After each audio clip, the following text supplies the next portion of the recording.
आज शाम की फौज ने इजराइल के ऊपर अटैक कर दिया है। नाजरीन ग्रामी, अब जो जंग है उसका दायरा कार बढ़ गया है। एक दो नहीं बल्कि पूरे 4 ममालिक ने इजराइल को घेर लिया है। अब सीरिया इस वजह से अटैक कर रहा है क्योंकि सीरिया की फौजी ठिकानों को इजराइल ने निशाना बनाने का प्लान किया है। इससे पहले कि इजराइल की एयरफोर्स सीरिया के अंदर जाती, वहां पर सीरिया की आर्मी के ठिकानों को निशाना बनाती, शाम ने एक नया जंगी मैदान खोल दिया है। दूसरी अहम खबर यह है कि हमास ने यह कहा है कि अभी तक जो उसने मिसाइलें दागी हैं इजराइल के ऊपर, वो सारी की सारी कचरा थी। उसने सारा का सारा गंद निकाला है अभी तक, और असली मिसाइलें तो उसने अभी इस्तेमाल ही नहीं की। और इजराइल वाले हमारे असली मिसाइलें और नई मिसाइलें जो हैं उनका सामना करने के लिए तैयार रहे। नाजरीन ग्रामी, इजराइल की एयरफोर्स ने आज फिर कार्रवाई करके निहत्ते छोटे बच्चे जो थे फलस्तीनियों के, वो शहीद कर दिए हैं। मामलात को आसान अल्फाज के अंदर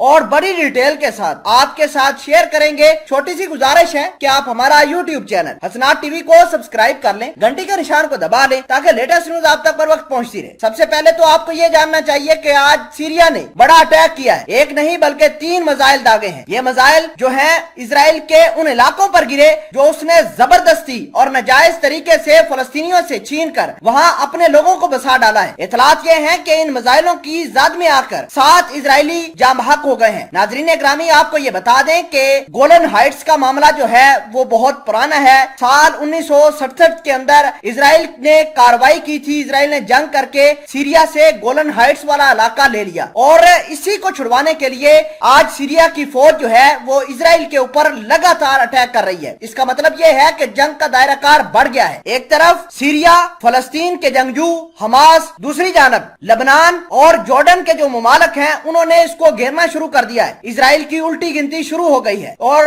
वक्त करीब है कि इजराइल की जो ताकत है वो खत्म हो जाए। नाजरीन ग्रामी, अगर तो लेबनान के ऊपर इजराइल कार्रवाई करता है तो लेबनान के अंदर जो है हिजबुल्लाह बैठा हुआ है। हिजबुल्लाह ही बेसिकली लेबनान की गवर्नमेंट चलाता है पीछे से, और हिजबुल्लाह वाले जो हैं वो लगातार ईरान के साथ राब्ते के अंदर हैं। अगर हिजबुल्लाह के ऊपर अटैक होता है या लेबनान के ऊपर अटैक होता है तो ईरान डायरेक्ट इसके ऊपर अटैक करेगा, इजराइल के ऊपर। इसके अलावा आज हमास ने एक अहम बयान जारी किया है। हमास के आला हुकाम ने आज एक बयान जारी करके ये बताया है कि अभी तक जो उसने मिसाइलें दागी हैं इजराइल के ऊपर, ये बहुत कम रेंज की थी। मतलब आप ये समझिए कि ये टॉफियां थी जो बेसिकली उसने अपनी जगह को साफ करने के लिए इजराइल के ऊपर दागी। असली मिसाइलें जो हैं वो इजराइल ने रिजर्व करके रखी हैं, तो इजराइल वाले उनका सामना करने के लिए तैयार हो जाए। इजराइल की एयरफोर्स को धमकी देते हुए ये कहा कि उनके जहाजों को गिराने के लिए लंबी दूरी की मिसाइलें हमास के पास मौजूद हैं और हमास उन मिसाइलों का इस्तेमाल करके इजराइल के जहाज गिरा सकता है। नाजरीन ग्रामी, अहम बात यह है कि हमास ने अपनी इन मिसाइलों को जो अभी तक उसने इजराइल के ऊपर गिराई हैं उनको कचरा करार दे दिया है कि अभी तो हम इजराइल के ऊपर कचरा इस्तेमाल कर रहे हैं। असली जो खेल है वो शुरू होना बाकी है। बड़ी अहम खबर यह भी है कि कतर के अंदर इजराइल के खिलाफ